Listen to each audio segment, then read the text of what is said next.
Hello, my name's Kate Innes. I'm a writer based near Much Wenlock. In 2018, I was asked to collaborate with the Bayston Hill Reading Group to write a short story.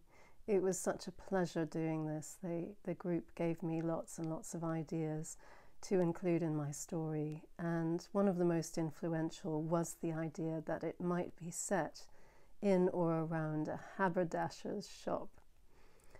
And almost immediately I knew that it would be set during World War II. So I went to the Shrewsbury Archive and I did a bit of research, especially in the year 1940, what was happening in Shrewsbury and the surrounding area.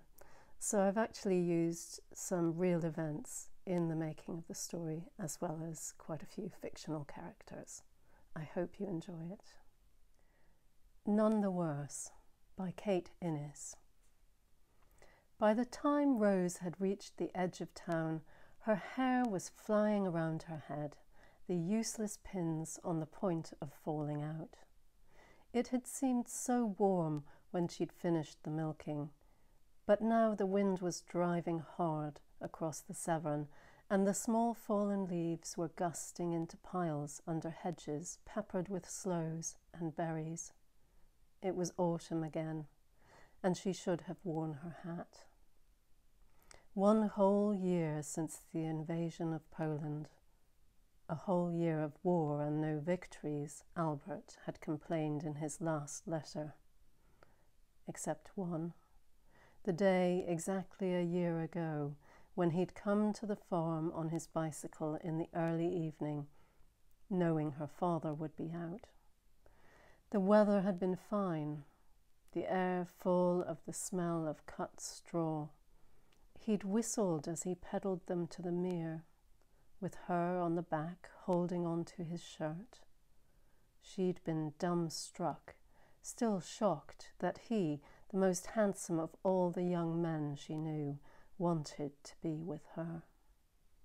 She'd sat listening to him beside the bottomless pool, under the silver birches, and trembled inside, her fingers and lips stained with the blackberries he'd picked on the way. Albert had been very excited by the news of invasion. He'd talked for a long time about his experience with guns and his excellent aim. A donkey pulling a cart loaded with parcels crossed the road in front of her, heading towards the market. The sight of the brown cardboard and string sent an electric shock up Rose's arm. She clutched her bag, feeling for her gas mask. The previous week, she'd left it behind and had spent a whole day in fear of the ARP warden on the bridge, who was an old bugger and never smiled. He'd fine you as soon as look at you. She would have to hurry to reach the shop by 8:30, when Mrs. Knight would be pulling back the curtains. Mrs. Knight was never late, as she lived alone in the flat above the shop. But if Rose arrived panting and dishevelled, she was not scolded. Mrs. Knight was her father's cousin. She made allowances. However, this morning the curtains were closed and the red door was locked. Rose knocked sharply, glancing up at the first floor window. It was still blacked out, and there was no answer. Rose looked up and down the street. In the distance she could hear the cries of cartmen and the harsh noise of an engine coughing on too little fuel. But Rouse Hill was empty.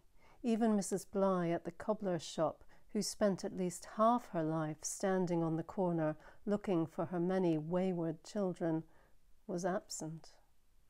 There had been no signs of bomb damage on the way in, but the town was certainly subdued. Rose began to pin her loose hair back in place by the dim reflection in the shop window. She looked old, her hair lank and dull. 1 year since that day by the mere, and her face was already drawn like her mother's had been before she died. Hard work and worry had taken what she'd had of beauty before she'd even reached 18. And secrets did it worst of all. "Stop staring at yourself. Look sharp and help me with this lot." Rose dropped her hands from her face and turned. Mrs. Knight was standing just behind her, her cheeks and eyes red. In her arms there was a large towel wrapped and tied into a bundle. "Don't gawp like a trout. Hold out your hands, girl." Mrs. Knight dropped the heavy bundle into her outstretched arms and fished in her bag for the shop key. Her swollen fingers were trembling as she pushed it into the keyhole. Inside was full of the scent of lavender and dyed cloth. Mrs. Knight pulled back the curtains with force. Light flooded the displays of ribbons and trim, the baby clothes and the bolts of cloth, thick blackout and tweed behind, expensive coloured silks at the front. "Take those out the back," Mrs. Knight said, closing the door. "They need a good wash." Rose put the bundle on the old scrubbed table in the washroom and untied it, wrinkling her nose at the smell of plaster and mortar. It was full of women's and children's clothes, all heaped and tangled together. Rose lifted a child's cardigan with tiny pink buttons out of the jumble, and the hairs stood up on the back of her neck. "Just leave them there and come back with the mop. There'll be dust in the air after last night, and I don't want it marking silk," Mrs. Knight called. Rose laid the cardigan on top of the pile and went to fill the bucket. She usually slept soundly after her long hours of work, but the explosions last night had woken even her. There'd been a few in August, bombers dropping their loads before flying back down the moonlit line of the Severn. Shrewsbury was a bullseye in the river's curve, and it was a miracle that the town had escaped the destruction so far. That was what the vicar had said last month. "No miracles for Liverpool or London," her father had muttered as they came out of the church. "It's nothing to do with God. It's having no factories." Rose set the bucket down and rested the mop against the door frame. "Where are those clothes from?" Mrs. Knight shook her head. She was sitting in the chair behind the high counter where she did her fine work in the light from the window. But today that light was turning her face the colour of white ash. "I can't speak of it yet. Make me a cup of tea upstairs, Rose, and make sure it's good and strong." When Rose came back downstairs with the tray, Mrs. Knight's eyes were shut and the shop door was still locked. "Tea, Mrs. Knight," Rose said, carefully placing the tray on the counter. The older woman opened her eyes and sat forward a little.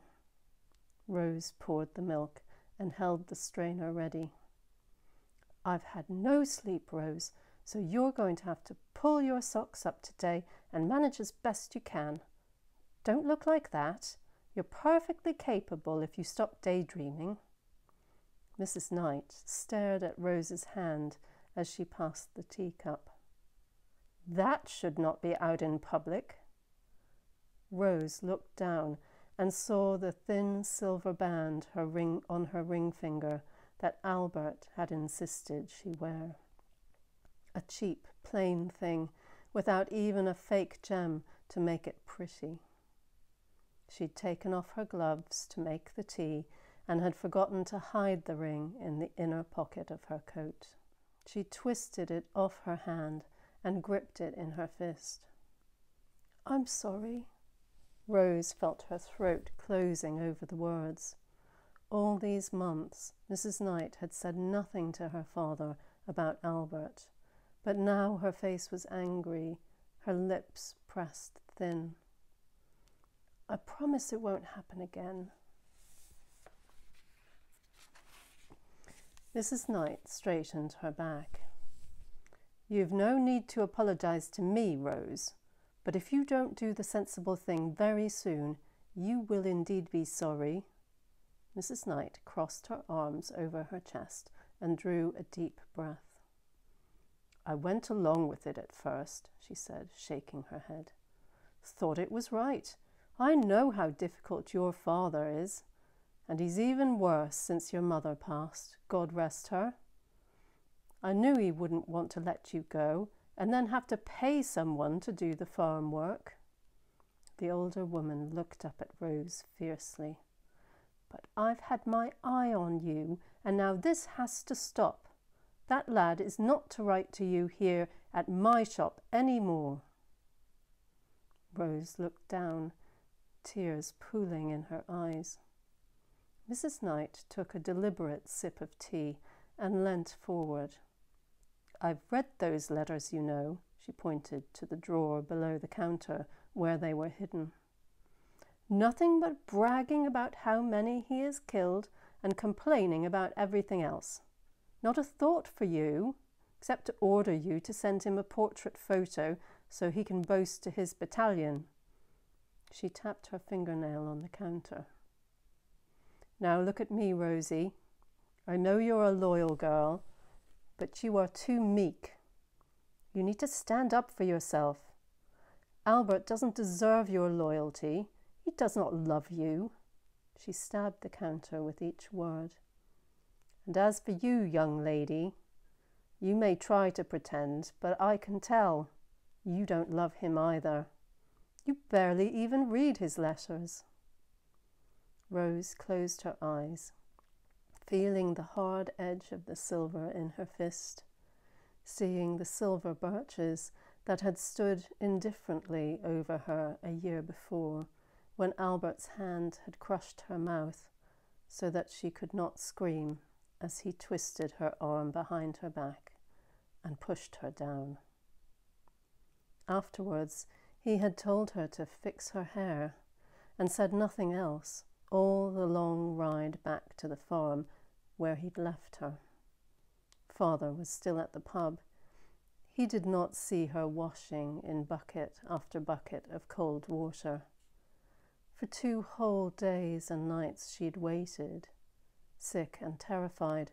Then on the Monday morning, Albert had appeared in the milking parlour doorway at first light and pushed the ring onto her finger, speaking of the future as if it were an ox he'd decided to buy, already acting the soldier, with a jaunty walk off to HQ to join up.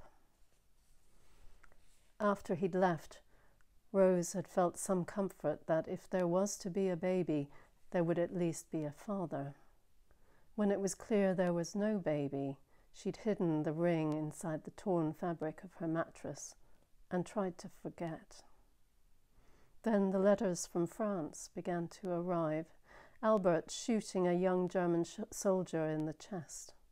Albert wounded but still able to march 40 miles. Albert surviving again and again, even when his battalion was cut off from Dunkirk. He'd escaped on an old gunboat and was back in Blighty safe and sound.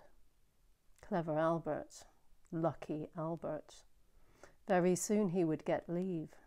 Very soon he would be back. Rose had both her hands over her mouth, trying to stifle her sobs. Mrs. Knight put down her cup, reached over, and touched her arm. "What happened, Rosie?" Mrs. Knight clutched her and gave her a little shake. "Rose, did that lad force you?" Rose nodded into her wet hands. Mrs. Knight closed her eyes and sighed. She reached for the tray and spooned sugar into a cup. In the quiet, the girl's sobbing began to subside. "You aren't the first, Rosie, not by a long road." Mrs. Knight poured the tea and stirred. "And won't be the last either." The older woman's face crumpled. "But you should have told me, you silly girl. I would have helped you." Rose found her handkerchief in her pocket. "Please don't tell father," she whispered, wiping her face. Mrs. Knight sighed again, this time with exasperation. "As if I would," she sniffed, dabbing her eyes briskly. "Now bring that stool here and sit down." Mrs. Knight pushed the cup towards Rose and folded her hands. She watched the girl drink. "I'll tell you where those clothes came from, Rose." She looked towards the window as if listening to a distant sound. "Do you remember Mrs. Povey that lives up Ellesmere Road, who came in here last week with her girls?" "I know her," Rose said, her voice husky, broken. "A bomb fell on their cottage last night and killed her and all those sweet children." Mrs. Knight's chest shuddered, but she clasped her hands together and continued. "Yet John Povey came out of that wrecked building without a scratch. And I tell you, even with his wife and children gone and his house destroyed, that man still thought to pass on their clothes to the evacuees before the house was demolished." She wagged her finger at Rose. "So, my girl, you best pull yourself together. There are lots of good men. They're not all handsome, but you'll know them easily enough. They're the ones who look out for the weak, not take advantage of them." Rose placed the ring on the counter. It stared at her like a disembodied eye. She hid it under her palm. "He said he'd take me away from all that farm work," she whispered. Mrs. Knight snorted. "There's worse things than hard work, my girl. Worse things than a hard, bloody-minded father, too. Besides, where's that lad going to take you? That tiny house in Sharpstone Lane where his mother slaves over other people's washing? No. He's got his hook into you, but we can take it out, and you'll be none the worse for it." Mrs. Knight squinted at her with her dark eyes, two deep grooves running down the centre of her forehead. There was a knock on the door. "Go and get it, Rose. It's probably Mrs. Gibb wanting her finished blouse." But it was the old postman waiting on the pavement. Rose's heart began to hammer in her chest. "Nothing for you today," he lisped with his nearly toothless gums. "Just this for Mrs. Knight." He thrust a parcel at her and winked a yellow eye. "Pretty girl like you shouldn't be sad. That lad of yours will write soon." Rose stared at his grinning face. A fissure of hot rage seemed to be pushing her out of her own body and up into the morning air. It was as if she were an aeroplane, ready to press the release button. "Wait here, I have something for you," she ordered, and turned on her heel, leaving him on the doorstep. Rose abandoned the parcel on the counter and opened a drawer. She took out the packet of letters, thumbing through them until she found Albert's photograph. Holding it between her finger and her thumb, she opened another drawer and took out an embroidery needle. "One of your special envelopes, please, Mrs. Knight," she said, not looking up. With one hand she held the picture of Albert in his uniform, and with the other she stuck the needle through his forehead. She forced the needle further in, then pushed it back up through his nose. It protruded like a long animal horn. A bubble of laughter escaped from her open mouth. Her other hand found the silver ring and hung it on the needle. Then she bent the photograph and shoved the sharp point into his neck, trapping the ring on his smirking face. Mrs. Knight was standing near her, holding out a strong brown envelope. Rose took it, shoved the pierced photograph inside, and licked and closed the flap. "I have a stamp," said Mrs. Knight's voice from a long way away. Rose took the shop pen, and in her neat hand, the one thing her father praised her for, wrote out Albert's name for the last time. The end.